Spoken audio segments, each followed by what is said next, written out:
Hey folks, Doug Blake with Body Design University. In this video, I want to give you a quick distinction, kind of help clarify the difference between the term organic, USDA organic, and the other term non-GMO. Now, in general, I'm asked this question on the regular by students because we do know that one of the biggest challenges with our clients, helping our clients, is just to get them to eat well. So in some cases, all I'm interested in getting them to do is to eat more frequently throughout the day versus the once or even twice a day that some people, or in fact, I would say most people, eat.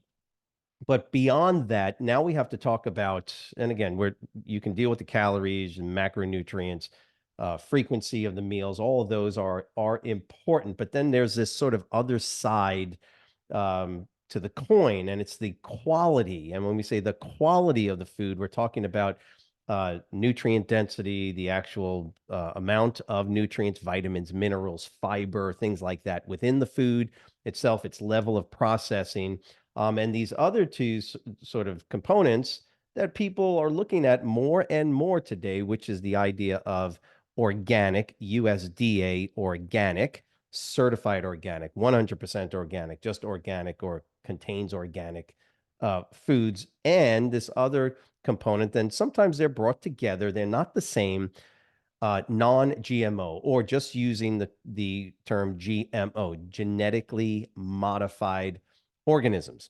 They're two completely separate things, separate concepts.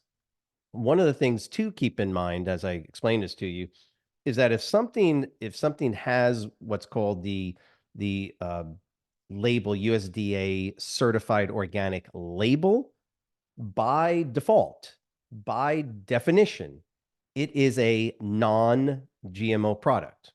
Okay, so a couple of quick definitions. GMO stands for genetically modified organism. It simply means that whatever it is, whatever it is that is being produced for human consumption, whether it's animal, plant, whatever, if it is genetically modified, it has been done so through practices that could not be done naturally. Now, I will always tell people, you don't eat anything. There's literally nothing that you eat from the supermarket that you grow that was not genetically modified in some way, shape, or form. It's simply impossible living in the 21st century to be consuming products exactly as they were genetically 500 years ago, perhaps even 200 years ago. And you can literally give me the name of any vegetable, any fruit that has the same exact genetic characteristics, and that's just not going to be the case. I'm sure there are some, but generally not in the American supermarket. So tomatoes, and yes, I know you'll say heirloom tomatoes. Yeah, but those are generally less than 100 years old. The normal process of genetic drift and manipulation is a natural process. Whatever the outcome of genetic modifications over time within vegetables and fruits, things like that, that's natural. It's not that big of an issue. That's why the concept of GMO, genetically modified, refers specifically to the practice of manipulating the genes, right, or the genes that code the different proteins within the genetic material of a cell, plant cell generally. That has been done in an artificial way. See, it wouldn't occur naturally. In other words, you like those sweet, really sweet grapes that you now get in the stores. How about those really healthy looking vegetables that are massive? Uh, for the most part, those plants have been artificially modified genetically to produce the characteristics that the producer wants them to have. Originally, the concept of genetic modification was actually pretty smart. The idea was that you would change um, the genetics of the fruit or the vegetable, so that the outcome you wanted was to protect that vegetable, that plant, from pests, and the different herbicides that were being sprayed, insecticides, fungicides that are being sprayed on the vegetables. We know the company Monsanto, for instance, produces uh, a product that can have some really severe repercussions on the human body if you consume it at certain levels. But the point is that if I have a plant, right, and I've got weeds all around the plant, and the producer doesn't want weeds, what do you got to do? You don't spray the weeds, you literally spray the entire field. So here you have what you're going to eat and the bad stuff you're trying to get rid of. So you have these herbicides, right, that you would spray into the entire field. Well, not only do you kill the weeds, but you can kill the very plant or fruit that you're trying to harvest.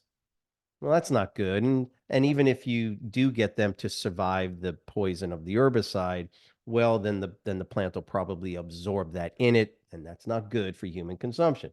So if you can genetically change the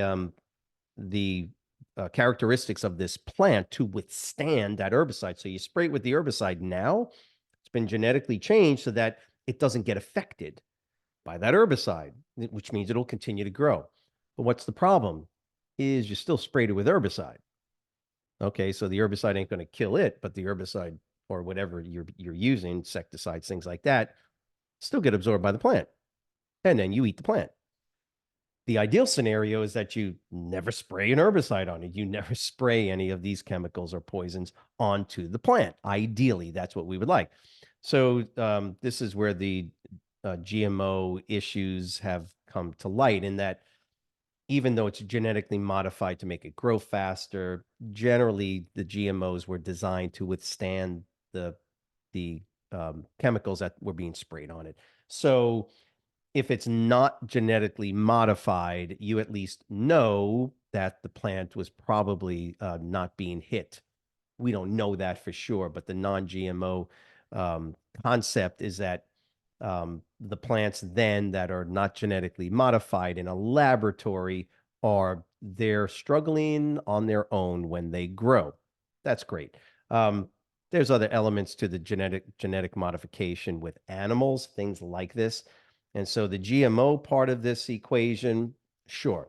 You'll know it's a you'll know that the product is not been genetically modified in the laboratory, not natural genetic modifications, normal genetic mods, but in the laboratory by a little sticker that says non-GMO or the non-GMO project. This will give you the indication that at least the product that you're consuming has not been genetically modified in a certain period of time in a certain specific manner. So that's great. However, the term organic, right, does not refer to genetic modification. The term organic refers to how that particular food product was grown, under what conditions it was grown under, and uh, the lack of use of different chemical substances and poisons for the most part. So an organic carrot, organic onion, and whatever was grown in an environment where fungicides, herbicides, insecticides, all of the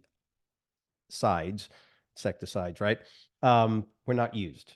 Now, there is an issue related to the time span with which that has to occur to actually be certified by it. So generally, it's up to three years minimum, and so unfortunately, in 3 years, you might not have had the proper elimination of some of these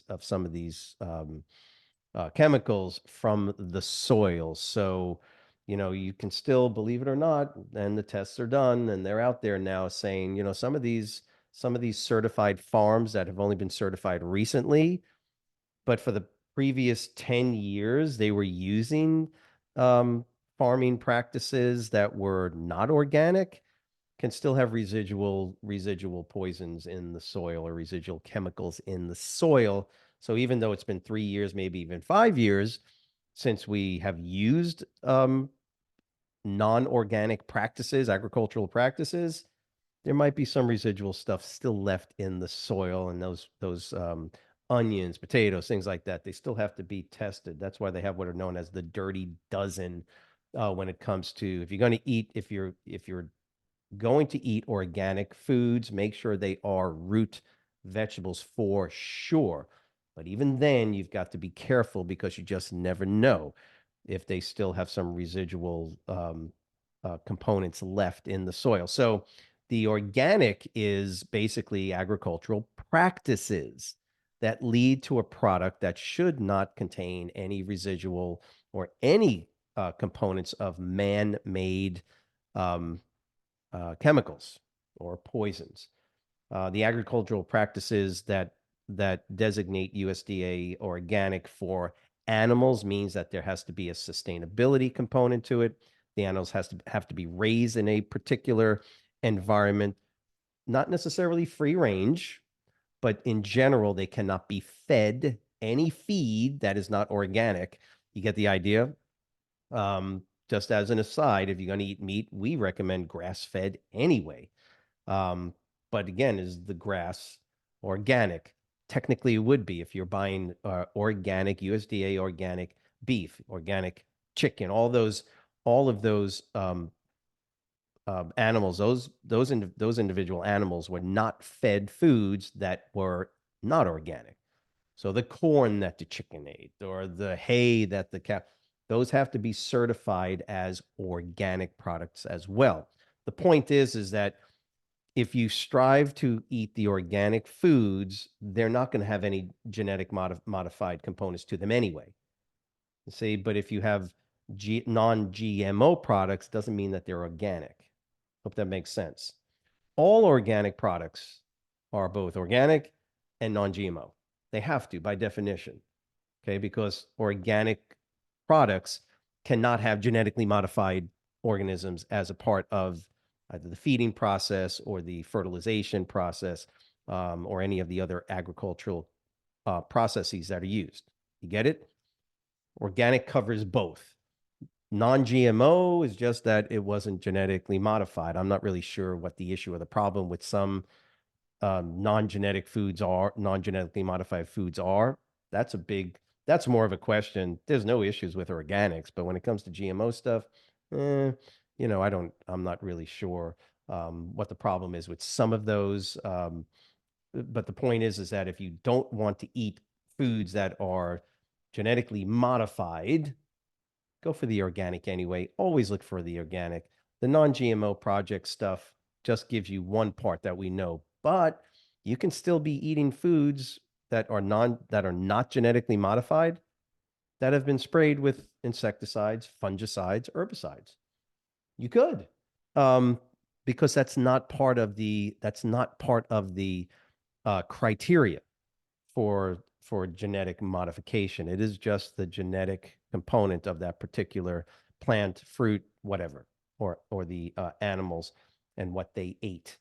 You get it, but as long as you go organic, you know that it's not going to contain genetically modified foods. So what's the point? Go with organic, and it should be USDA.